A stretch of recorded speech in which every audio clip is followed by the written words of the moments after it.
Excellences, Messeigneurs les évêques, Excellences, Madame la gouverneure, chers frères et sœurs dans le Seigneur. Dans le prolongement de la joie pascale, je suis très heureux de célébrer cette Eucharistie avec vous et pour vous, ici, en cette cathédrale Sainte-Barbe et Saint-Éloi de Coloésie. Une ville que j'ai visitée il y a plus de 20 ans, je crois en 2001, quand j'étais venu assurer quelques cours de morale fondamentale et de morale sociale au théologat de frères mineurs franciscains. Aujourd'hui, j'ai entendu, c'est devenu une université, n'est-ce pas? Il y a longtemps que j'ai été ici, et voilà aujourd'hui, je suis là et je constate des transformations, des changements.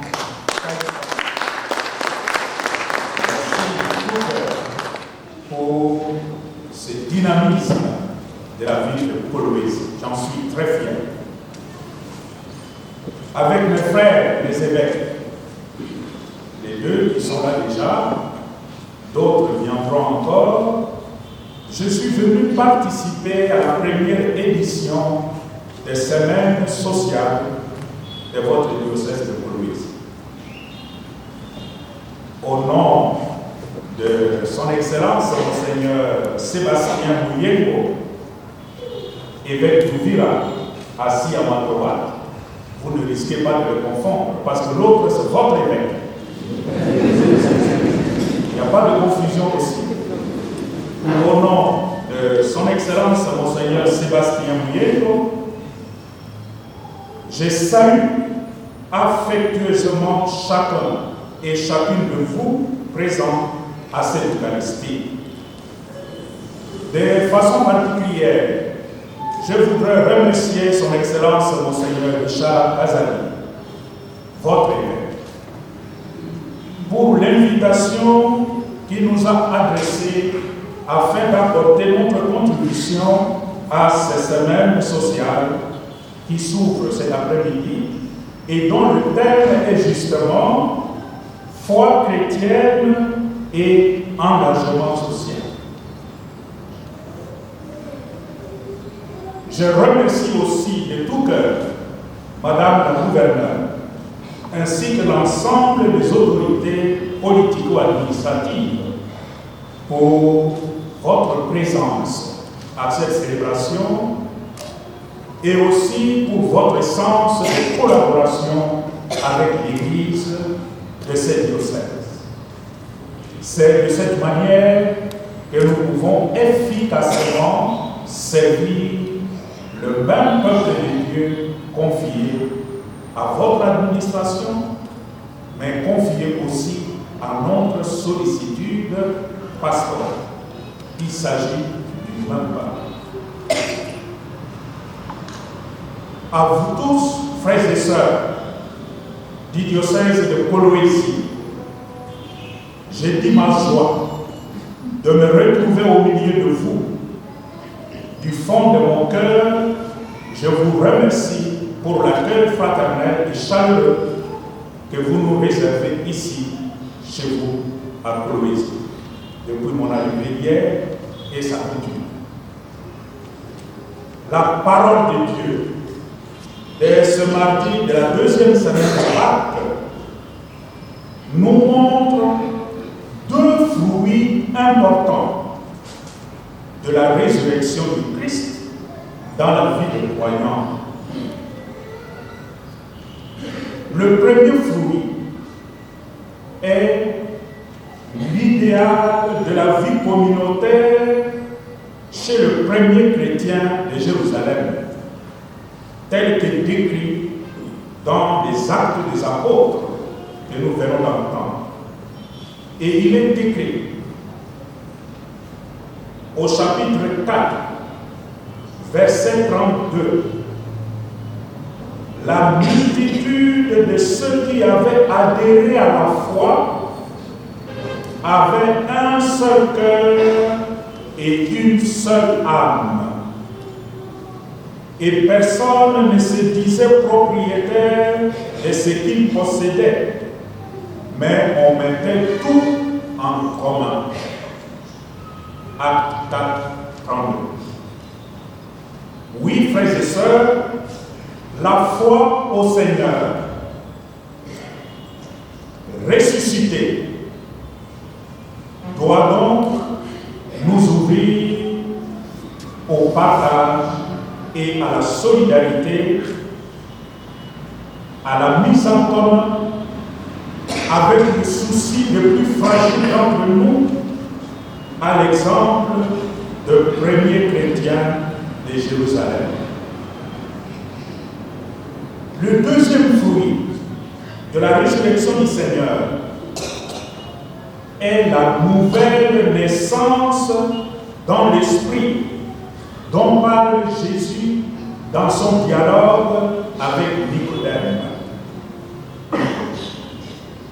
Dans l'évangile que nous avons écouté tout à l'heure, qui est le prolongement de l'évangile d'hier, où Jésus s'adresse à Nicodème en des termes qui déconcertent quelque peu Nicodème, Jésus nous invite à renaître. Il dit à Nicodème, Amen, Amen, je te le dis, personne, à moins de naître de l'eau et de l'esprit, ne peut entrer dans le royaume des cieux. Jean 3. Cela signifie aussi qu'on ne peut pas croire en la résurrection du Seigneur, célébrer Pâques et continuer à revêtir le vieil homme, continuer avec la vieille mentalité. Nous devons plutôt renaître à la nouvelle idée, renaître à la nouvelle mentalité, renaître à de nouvelles pratiques qui soient dignes de ressusciter avec le Christ. Dès lors qu'on ressuscite avec le Christ, nous laissons tout ce qui nous tire vers le bas dans le ventre du tombeau et nous remontons à la surface complètement transformés, rénovés, complètement revêtus d'hommes nouveaux. Nous devons revêtir l'homme nouveau pour pouvoir redonner de la vitalité à notre Église et à notre société, à notre province. Excellence, frères et sœurs dans le Seigneur,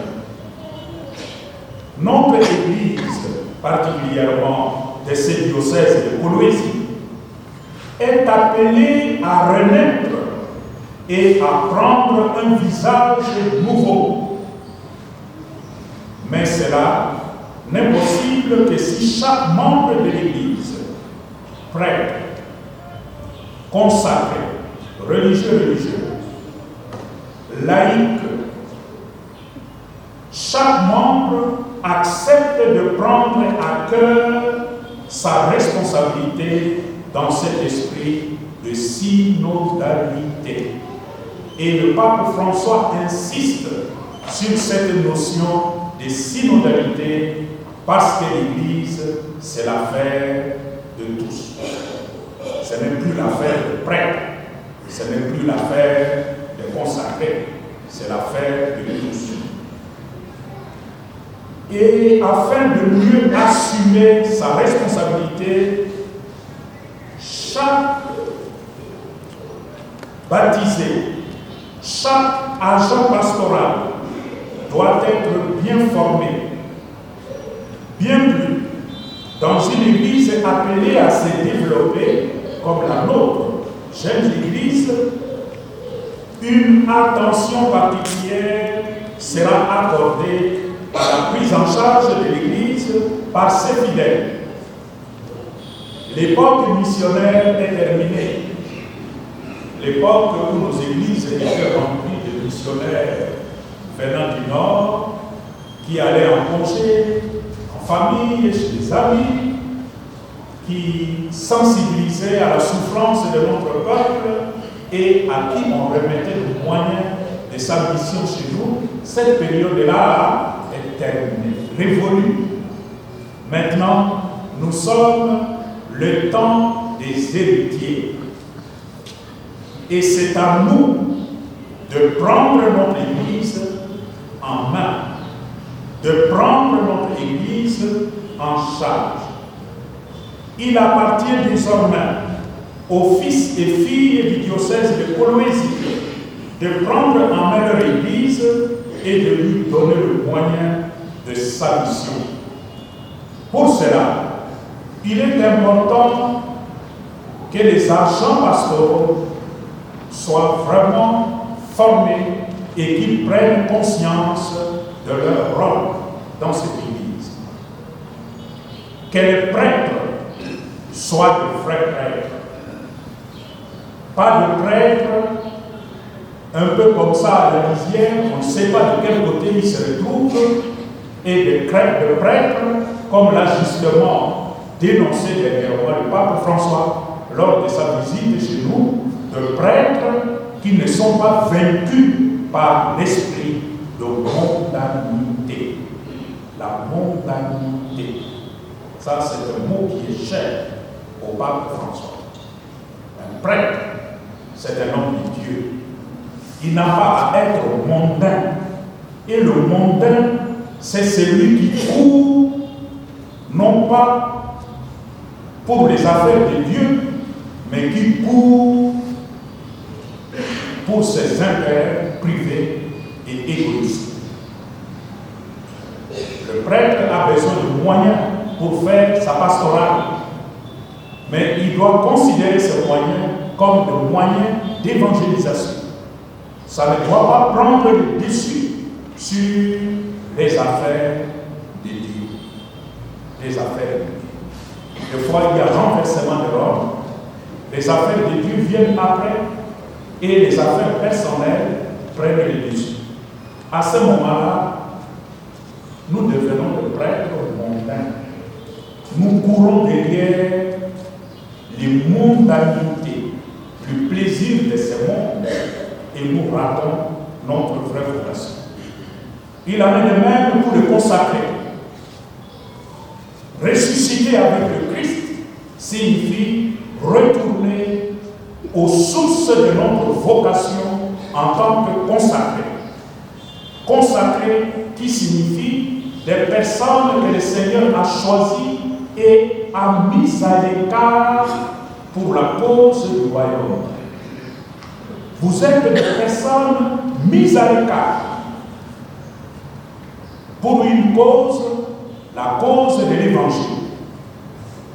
Les affaires du monde, les affaires qui relèvent de ces siècles ne devraient pas être au cœur de votre préoccupation. Nous constatons malheureusement dans ces pays aussi, même les consacrés ont oublié leur vocation et courent aussi derrière de mondanité.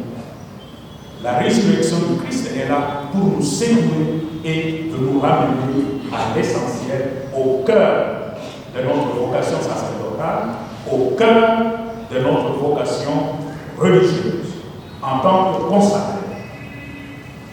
Mise à l'écart pour une cause noble, la cause de l'Évangile.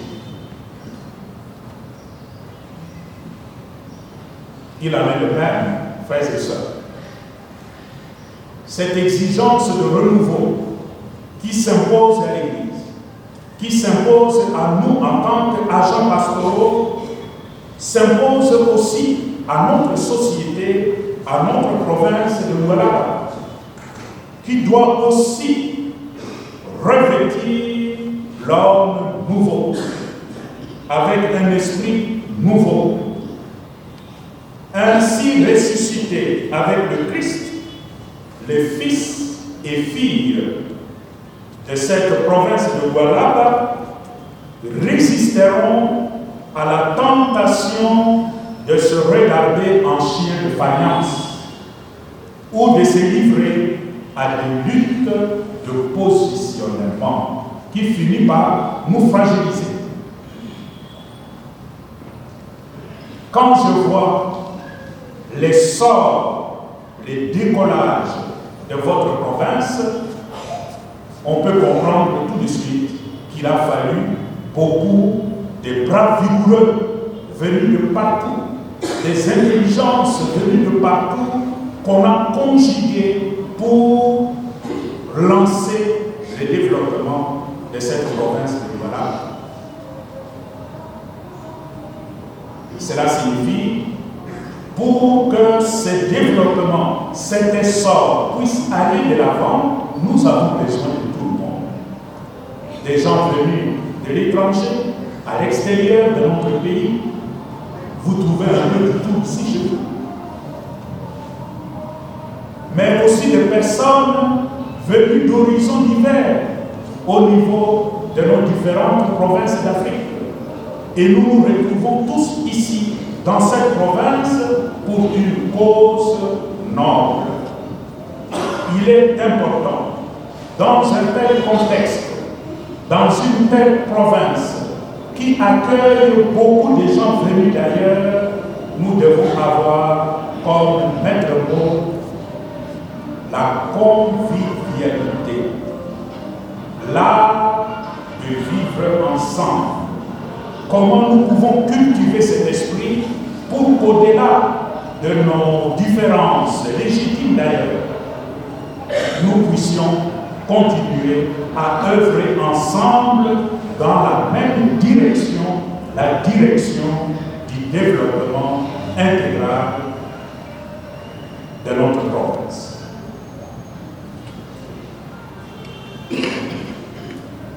Frères et sœurs dans le Seigneur, nous le savons tous,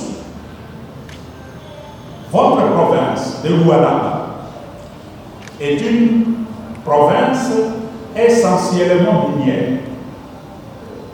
Quand on parle de Lualaba, on pense automatiquement aux mines.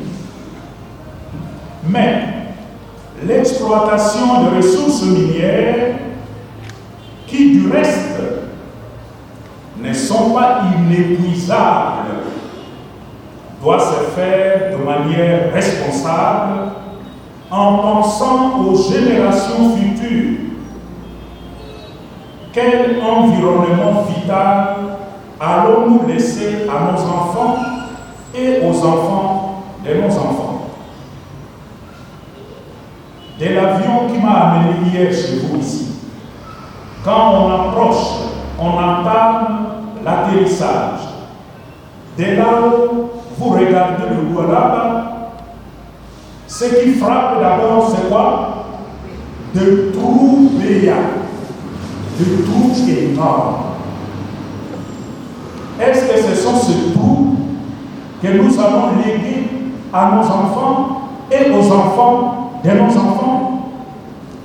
Où nous avons aussi cette responsabilité de protéger cet environnement conformément à cette encyclique à l'allure franciscaine du pape François intitulée Laudato Si.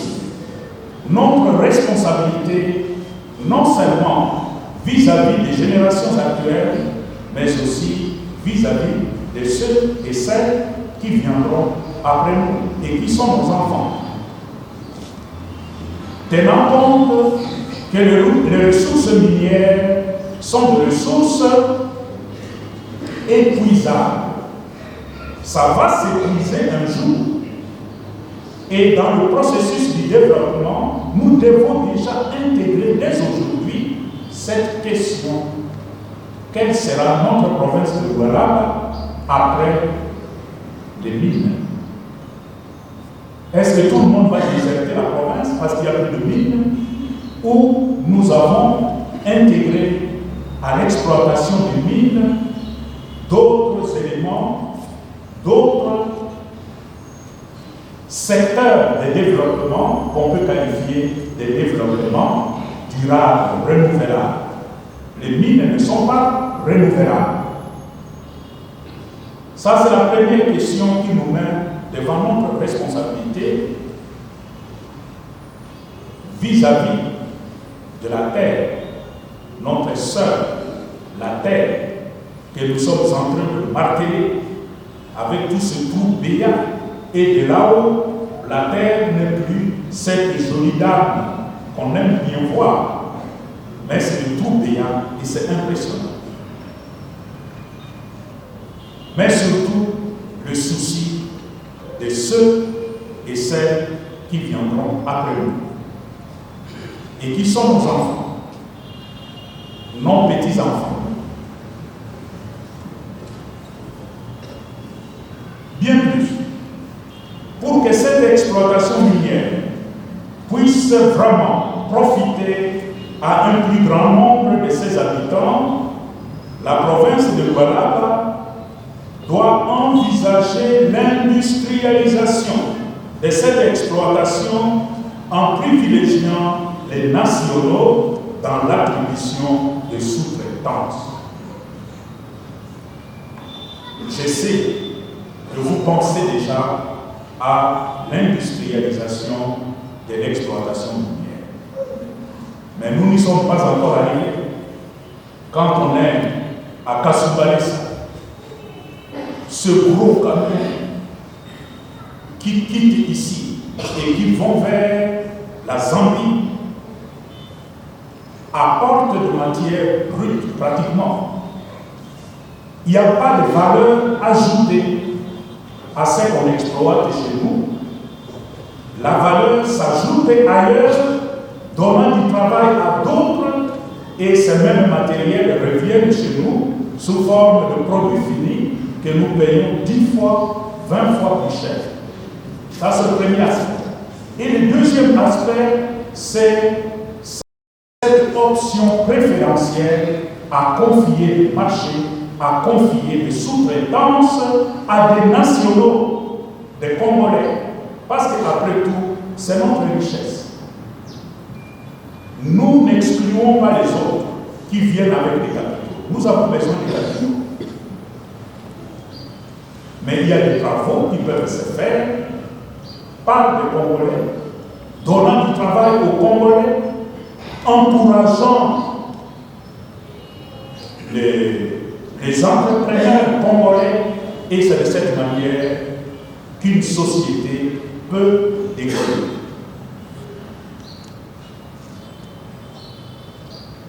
Enfin, s'inspirant de l'idéal de la vie communautaire de premiers chrétiens, on veillera à ce que personne ne manque du nécessaire, tel que la nourriture, l'eau, l'électricité, l'éducation, dans cette province si riche, que cette richesse soit ressentie, que ça profite à tous les fils et à toutes les filles de la province.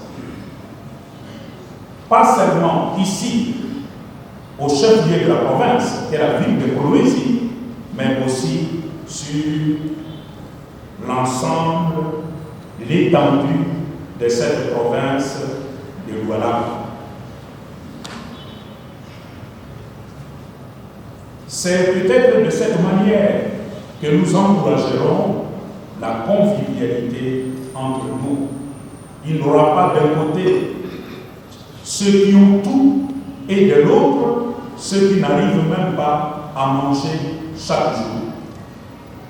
Puisse la grâce de la résurrection de notre Seigneur Jésus faire de nous, fils et filles de Lualaba, fils et filles du diocèse de Kolwezi, des hommes nouveaux, des femmes nouvelles, appelés à renouveler la face de notre Église, appelés à renouveler la face de notre province